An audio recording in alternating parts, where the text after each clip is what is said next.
আচ্ছা প্রিয় শিক্ষার্থীরা, তাকাও মনে তাকাও, আমরা অ্যাফার্মেটিভ টু নেগেটিভ করছিলাম। তো অ্যাফার্মেটিভ নেগেটিভ অ্যাফার্মেটিভ হা বদল, ঠিক না? আর তোমাদের করতে হবে না বদল। মূলত এই গ্রামারটা মূলত transformation of sentence, transformation of sentence of sentences, ঠিক আছে? মূলত এই গ্রামার, এটা মূল গ্রামারটা অর্থাৎ বাক্যের পরিবর্তন, ঠিক আছে? অর্থ ঠিক থাকবে কিন্তু কি বাক্য পরিবর্তন হবে, কিন্তু অর্থের কোনো পরিবর্তন হবে না। তো মূলত এই ট্রান্সফরমেশন অফ সেন্টেন্স আমার মাথায় রাখতে হবে। আর সেটা একটা পার্ট হলো অ্যাফার্মেটিভ টু নেগেটিভ, অর্থাৎ হা বদল থেকে না বদল। আমরা এর আগে তোমাদের ক্লাসটা করেছি যে আমরা কয়েকটা নিয়ম আমরা শিখেছি, ঠিক না? যে অনলি থাকলে কী হবে, মাস্ট থাকলে কী হবে, সেই নিয়মগুলো আমরা শিখেছি। তো আজকে দেখো আমরা 6 নম্বর নিয়ম থেকে আমরা লিখেছি, দেখো every mother loves her child, প্রত্যেক মাই তার সন্তানকে ভালোবাসে, ঠিক না? এবার এটা আমরা নেগেটিভ করবো। দেখো যদি বাক্যের ভিতরে এভরি থাকে, যদি বাক্যের ভিতরে এভরি থাকে তখন দেয়ার ইজ নো আমরা এভরি এর বদলে বা এভরি এর পরিবর্তে আমরা দেয়ার ইজ নো আনবো, তারপরে সাবজেক্ট আনবো, তারপরে পার্ট আনবো, তারপরে বাক্য অংশ, ঠিক আছে? দেখো আমরা এভরি এর বদলে দেয়ার ইজ নো আনলাম। দেখো দেয়ার ইজ নো, এটা কিসের বদলে? এভরি এর পরিবর্তে, এভরি এর বদলে সাবজেক্ট মাদার, তাহলে দেয়ার ইজ নো মাদার। সূত্র অনুসারে একটা বার্ড দিলাম, ঠিক আছে? সূত্র অনুসারে একটা বার্ড, তার মানে there is no mother bird. বাকি অংশ কি? তার মানে আমার এভরি বদলে তারপরে লিখলাম there is no mother, subject mother, তারপরে বার্ডের নাম সূত্র অনুসারে। বাকি অংশ থাকলো লাভস হার চাইল্ড, তার মানে there is no mother bird loves her child, loves her child. বাকি অংশ আমরা লিখে ফেললাম। তার মানে কি হলো? দেয়ার ইজ নো মাদার, এমন কোনো মা নেই, বাট লাভস হার চাইল্ড, শুধু তার সন্তানকে ভালোবাসে, তার মানে ভালোবাসে। আচ্ছা, মানে এমন কোনো মা নাই যে সন্তানকে ভালোবাসে না, তার মানে কি ভালোবাসে।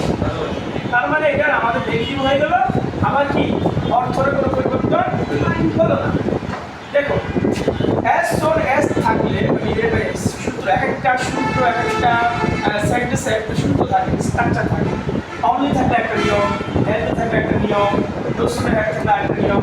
তো প্রত্যেকটি নিয়মগুলো তোমাদের কিন্তু মুখস্থ করে ফেলতে হবে, কেমন?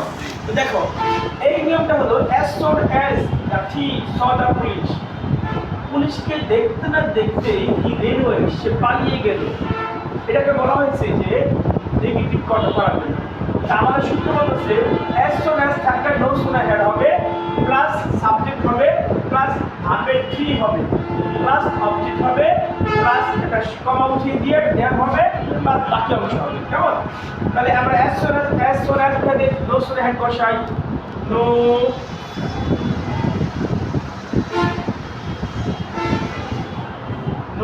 সোনার হ্যাড, ঠিক না?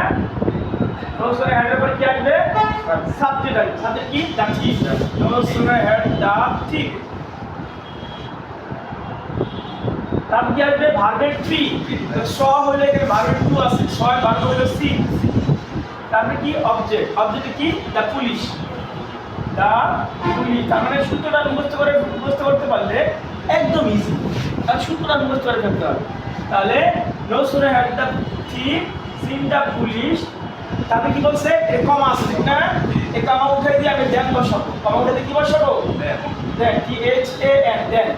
টি এইচ ই এন দিও না, টি এইচ এ এন। তার বাকি অংশ কি যা আছে তাই, he ran away, he ran away, ঠিক আছে? তার মানে কি? No sooner had the thief seen the police, পুলিশকে দেখা মাত্রই হি রেন অ্যাওয়ে, বা চলে গেল। দেখতে না দেখতেই সে পুলিশকে দেখতে না দেখতে কি হলো?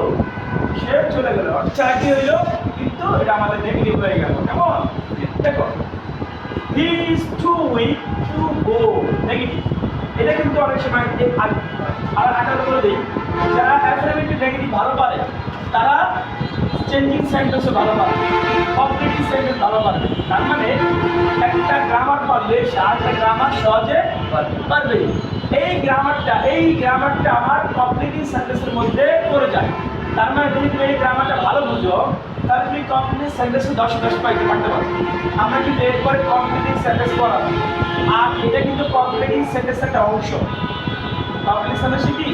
তার মানে এটা যদি ভুল থাকো তারপরে এটাই কিন্তু পরীক্ষা আসে যে every mother loves every mother loves every mother loves একটু দিয়া ডট দিয়ে দেয় তারপরে সেটা মনে করা যাবে বলা as soon as the thief saw the police এবং দেওয়ার পরে তাকে বলো ডট এরপর তোমাকে বলা যে বাকি অংশ করো no sooner had plus no sooner had the thief seen the police এবং দেওয়ার পরে তোমাকে বাকি অংশ করতে বলে তারপরে he is too weak এই মতো দেওয়া থাকে বাকি অংশ মনে করতে বলে ঠিক না তার মানে আমরা যদি অ্যাফার্মেটিভ নেগেটিভ বুঝি বা পারি তাহলে কিন্তু আমি কমপ্লিটলি সেমিস্টার আমি পেরে যাব ঠিক আছে দেখো is too weak to go সেটা তুই বলতে যেতে পারে না তো দেখো বলছি যদি এরকম টু যুক্ত বাক্য থাকে এটাকে কোনো সাবজেক্ট দিব সাবজেক্ট কি হি এটা হি তার ভার বলে is he is so to এর বদলে আমরা সো আনবো সো তারপরে উইক মানে একটা টিচার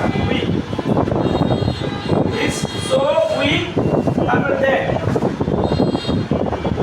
তারপরে কি আমার সাবজেক্ট কি হি তারপরে কি বলছে ক্যানট এটা প্রশ্ন করে এটা বুঝতে পারতে হবে ক্যানট আর আনবো ক্যানট তার মানে কি হি is so weak that shelter জন্য যে হি ক্যানট সে চলতে পারে না হাঁটতে পারে না যেতে পারে না তার মানে he is too weak to go একই তো হইলো খালি কথাগুলো একটু ভিন্ন হয়ে গেছে একটু চেঞ্জ করেছি তার মানে আমরা এভাবে চেঞ্জ করব পাশাপাশি এর মাধ্যমে আমরা কমপ্লিট সেন্টেন্সটা আমরা শিখে যাব দেখো health is wealth health is স্বাস্থ্য সম্পদ এটা রেডি করতে বলছি যদি এরকম বাক্য থাকে সেক্ষেত্রে আমরা আউট দিলাম টাকা নিয়ে আসবো দিলাম টাকা নিয়ে আসো ইজ ঠিক না তারপরে হাত থাকলে না বলো অ্যান্টি আমরা অ্যান্টি হাত আছে এটা অ্যান্টি দিলাম ঠিক আছে তারপরে কি সাবজেক্ট হেড তাহলে আমরা হেড দিলাম তারপরে কি বাকি অংশ অবজেক্ট ওয়েল আসলে কি প্রশ্নবোধক চিহ্ন isn't health is well isn't health well স্বাস্থ্য কি সম্পদ না তারপরে স্বাস্থ্য সম্পদ দেখো number 10 there are many students in the class reading তার মানে এটা রিডিং করতে বলা হয়েছে মনে রাখবা many থাকলে many বদলে not a few বসে নেগেটিভ করার সময় কি বসে many উঠাই দিয়ে not a few বসে বা সব ঠিক থাকবে many থাকলে many উঠাই দিয়ে নেগেটিভ করার সময় not a few লিখবো আর সব ঠিক থাকবে তাহলে আমি দেখো there are লিখলাম many করে দাও many করে কি লিখবো not a few না not a few আর বাকি অংশ বাকি স্টুডেন্টস in the class অর্থাৎ there are not a few students in the class তার মানে কি অল্প পরিমাণ শিক্ষক ছিল না অল্প পরিমাণ শিক্ষার্থী না মানে বেশি there are many students in the class ক্লাসে অনেক শিক্ষার্থী অনেক ছেলেমেয়ে তাহলে there are not a few students মানে বেশি কম শিক্ষার্থী না মানে বেশি শিক্ষার্থী অর্থ কোনো পরিবর্তন হলো না তারপর আমার নেগেটিভ হয়ে গেল ঠিক আছে তার মানে আমরা কি করবো এনি এর বদলে not a few ঠিক আছে এখানে দেখো এই দুটো যদি বাক্যে অ্যাফার্মেটিভ বাক্যে এই দুটো থাকে এর বদলে not much লিখবো অর্থাৎ অ্যাফার্মেটিভ বাক্যে আগে থাকবে এই লিখো আমি অ্যাফার্মেটিভ দিয়ে লিখবো not much আর সব ঠিক থাকবে দেখো I have